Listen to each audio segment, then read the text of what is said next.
कभी ये सोचा है कि सबसे ज्यादा डरावनी कहानियां आखिर होती कौन सी हैं?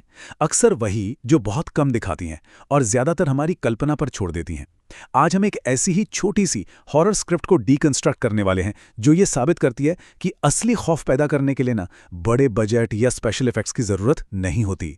जरूरत होती है इंसानी दिमाग की गहरी समझ की। तो चलिए इस अंधेरे में उतरकर देखते हैं।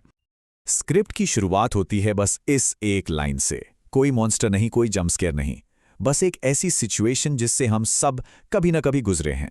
और मजे की बात यह है कि यही इसकी सबसे बड़ी ताकत है।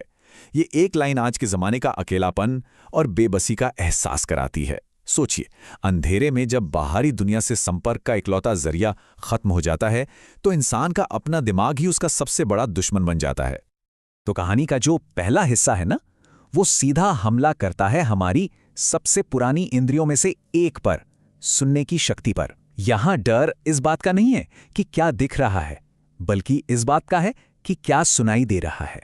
ये स्क्रिप्ट सुनने वालों की इमेजिनेशन को ही एक हथियार की तरह इस्तेमाल करती है और हमें अंधेरे में अकेला छोड़ देती है। मतलब ये सिर्फ एक आवाज नहीं है, ये हमारे पर्सनल स्पेस पर, हमारी सुरक्षा की भावना पर एक हमला है। ये उस आदिम डर को जगाती है कि कोई अनदेखी चीज हमारे बहुत ही ज्यादा करीब है। ये एहसास ही कितना डरावना है कि कोई है जो न सिर्फ जानता है कि आप वहां हैं, बल्कि जानबूझकर आपके इतने करीब है कि आप उसकी सांस महसूस कर सकते हैं। असली खौफ यही तो है। तो होता क्या है कि स्क्रिप्ट बड़ी चालाकी से हमारी देखने की शक्ति छीन लेती है, और जब हम देख नहीं पाते तो हमारा दिमाग खाली जगहों को भरने लगता है। आखिर वो है कौन जो सांस ले रहा है? दिखता कैसा होगा? हमारा दिमाग जो मॉन्स्टर बनाता है वो किसी भी स्क्रीन पर दिखाए गए मॉन्स्टर से हमेशा ज्यादा डरावना होता है। तो अब तक खतरा क्या था? सिर्फ एक आवाज, है ना? एक एहसास। लेकिन अब सीन बदल जाता है।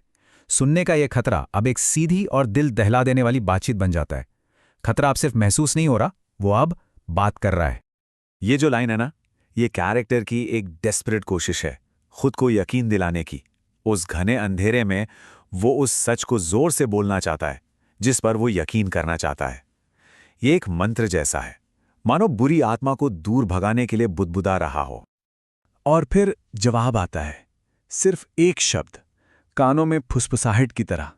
ये उस उम्मीद को बेरहमी से तोड़ देता है। ये जवाब सिर्फ ये नहीं कहता कि नहीं, तुम अकेले नहीं हो।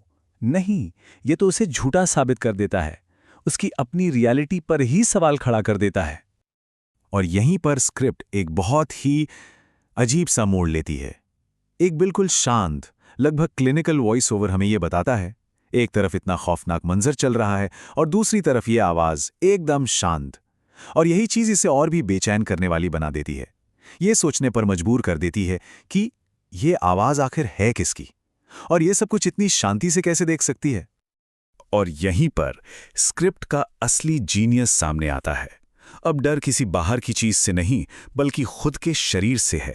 सांस लेना, जो जिंदा रहने की निशानी है, वही अब डर की वजह बन गया है। कैरेक्टर का अपना शरीर ही उसे धोखा दे रहा है।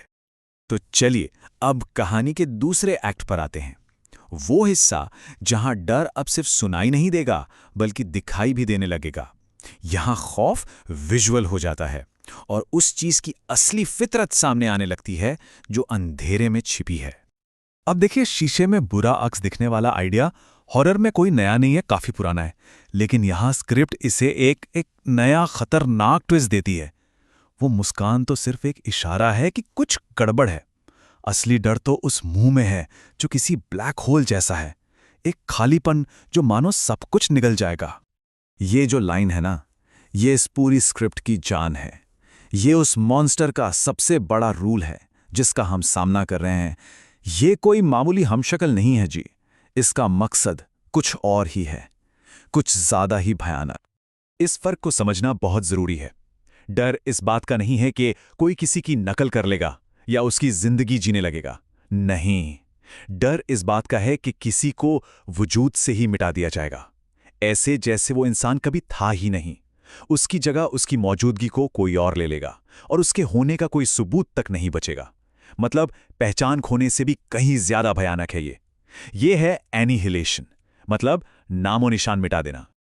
तो अब हम पहुंचते हैं कहानी के क्लाइमैक्स पर, वो पॉइंट जहां सुनने और देखने का डर दोनों एक साथ मिल जाते हैं और एक भयानक सच हमारे सामने आता है। लाइट बस एक पल के लिए चमकती है और उस एक फ्रेम में बिस्तर पर दो जिस्म दिखते हैं। स्क्रिप्ट यहां कुछ कहती नहीं है, वो बस दिखाती है, और वो एक पल ही काफी है इस समझने के लिए कि वो चीज कामयाब हो गई। और ये जो सिंपल सा कंपैरिजन है ना, ये बहुत असरदार तरीके से पूरे खौफ को सामने रख देता है। कोई लंबी चौड़ी बात नहीं, बस एक ठंडा सच। एक जिस्म में सांस चल रही है, दूसरे में नहीं, और हम सब जानते हैं कि कौन किसका जिस्म है। और ये आवाज, ये है फाइनल कंफर्मेशन। ये सांस उस एंटिटी की है जो अब उस जगह पर कब्जा कर चुकी है। उसने सिर्फ कैरेक्टर को मारा नहीं है, नहीं, उसने तो उसकी जगह ही ले ली है। अब उस कमरे में सिर्फ एक ही है जो सांस ले रहा है। अब आता है स्क्रिप्ट का आखिरी और शायद सबसे डरावना हिस्सा। क्यों? क्योंकि ये चौथी दीवार, मतलब फोर्थ वॉल को तोड़ देता है, और खतरा अब स्क्रीन के अंदर नहीं, वो स्क्रीन से बाहर सीधा हम तक पहुंचता है। ये जो टेक्स्ट धीरे धीरे टाइप हो रहा है ना, ये सस्पेंस बनाता है, एक उम्मीद जगाता है कि शायद कैरेक्टर किसी तरह एक आखिरी मैसेज छोड़ पाया है, एक वार्निंग। ये मैसेज ऐसा लगता है मानो कब्र के पार से आया हो, उस विक्टिम की तरफ से एक आखिरी चेतावनी, हमें उस खतरे से आगाह करने के लिए जिसका उसने सामना किया। लेकिन फिर अचानक एक गड़बड़ होती है, फॉन्ट बदल जाता है और हमें एहसास होता है कि अब ये विक्टिम का मैसेज नहीं है, उस एंटिटी ने मैसेज को हाईजैक कर लिया है। अब वो सीधा हमसे बात कर रही है। खतरा अब कहानी में नहीं, वो हमारी तरफ बढ़ रहा है। और देखिए, यही इस स्क्रिप्ट की असली पावर है। ये सिर्फ हमें एक डरावनी कहानी नहीं सुना रही, ये हमें उस कहानी का अगला शिकार बना रही है। अब हम सिर्फ देखने वाले नहीं रहे, हम अगला टारगेट हैं। और अंत में बस एक सवाल रह जाता है। ये स्क्रिप्ट याद दिलाती है कि असली डर अंधेरे में छुपे किसी मॉन्स्टर का नहीं होता, बल्कि उस सांस की आवाज का होता है जो ठीक अपने पीछे सुनाई दे।